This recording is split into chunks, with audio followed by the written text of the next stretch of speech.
What's going on, YouTube? Welcome back to another video of the Point After Podcast. TCU versus West Virginia preview video. Before we get into it, though, if you're new here, be sure to hit that subscribe button. We're closing in on 300.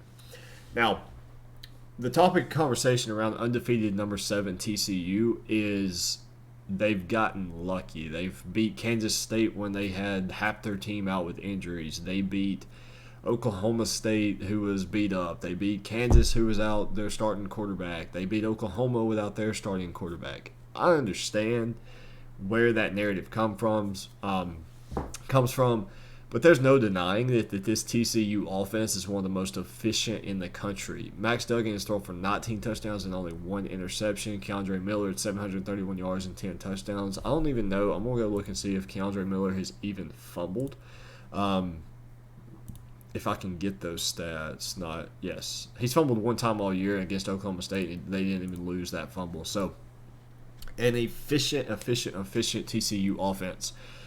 And they are very, very good when it comes to the rankings as well. You're 50th in red zone, 39th in third down, 31st in first downs. You're 19th in passing yards, 12th in rushing, 2nd in yards per play. Now, you are 123rd in points, which doesn't really make a lot of sense to me. I don't know if that's accurate. I don't think that would be right when you're scoring 44 points per game. Nonetheless, though, you're getting the job done. Okay, you're scoring a lot of points and you're winning games. It don't matter if you're beating the Little Giants or Alabama's junior varsity. Like, it doesn't matter. Okay, you're winning football games, and that's all that matters to that team and that coaching staff. Like, if you're in that locker room, do you think they're saying today in their meetings, well, guys, we got lucky, if Adrian Martinez don't get hurt, we probably don't win that game Saturday night? Hell no. TCU is vibing. They're 7-0. They're off a bye week, or they haven't. Yeah, they haven't had a bye week yet. I could have swore they did. If they did, it was very early on. Nonetheless, though, that locker room is, hey, we're 7-0. Hey, we're 3 wins away from making the Big 12 championship game. Like, you play West Virginia, you play Texas Tech, you play Texas, Baylor, and Iowa State. You have a cushion over Oklahoma State. You have a cushion over Kansas State. You have a cushion over who have you already beat? Kansas. You have a cushion over Oklahoma, and you have those are your conference opponents that you've already beat. So if you beat West Virginia, cushion over them. Not that I don't think it'll matter. You beat Texas Tech, cushion over them, and you beat Texas or Baylor. Just win 3, and I think you're okay. If you win 3 out of the next 5, I think you make the conference championship, and that's really all you have to do. You don't have to go undefeated. I don't think anybody's expecting TCU to go undefeated. It's more of a question of when will that loss come.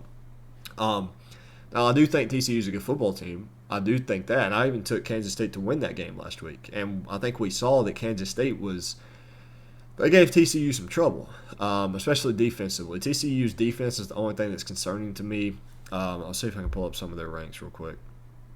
Yeah, it's all red across the board. 79th in sacks, 100th in red zone, 72nd in third down conversions, 74th in first downs, 103rd in passing yards. You're pretty good rushing defense, and you're 85th in turnovers. So TCU's defense is where that struggle comes in, which tells me, hey, if you're going to play a team that's going to beat you, you're going to have to play a team that is pretty good offensively. And West Virginia ranks pretty decent offensively. They're 9th in red zone, 26th in third downs, 12th in first downs, 62nd in yards per play. Now, you're putting up 34 points per game. You're allowing 405, which I think is the more concerning fact. But the fact of the matter is outside that Baylor game, you only scored 20 against Texas and you scored 10 against Texas Tech. And sorry, guys, Texas Tech is a pretty decent football team, but they're not going to hold you to 10 points. They're not that good of a football team. So, JT Daniels, 10 touchdowns, 6 interceptions on the year.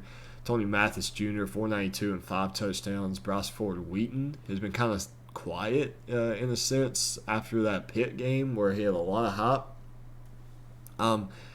West Virginia could very easily score some points in this, but I don't think they can keep pace with TCU's offense. Now, again, I told you TCU's defense is the major concern for me.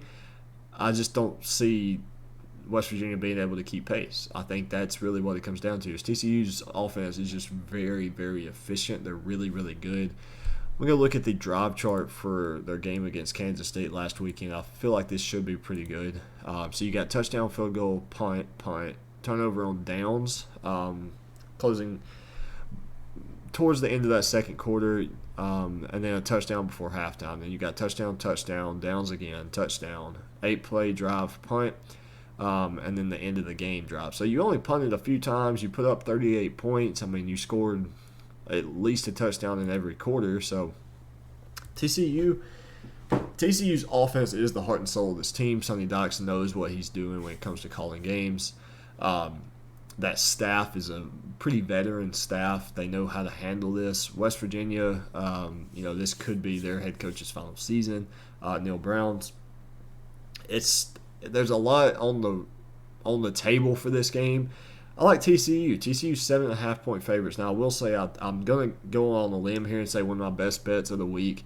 I would wish I could say TCU minus 7.5, but I'm thinking this final score is somewhere like 33-26. And when I say that, I'm meaning 33-20 with about 2 minutes left to go in the fourth quarter, and West Virginia scores a late touchdown, garbage time to get that backdoor cover.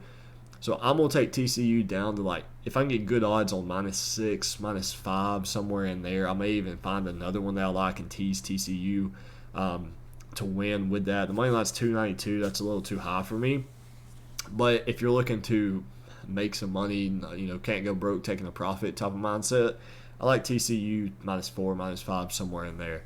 I am anticipating a West Virginia late touchdown to cover because, like I said, this TCU's defense is not that great.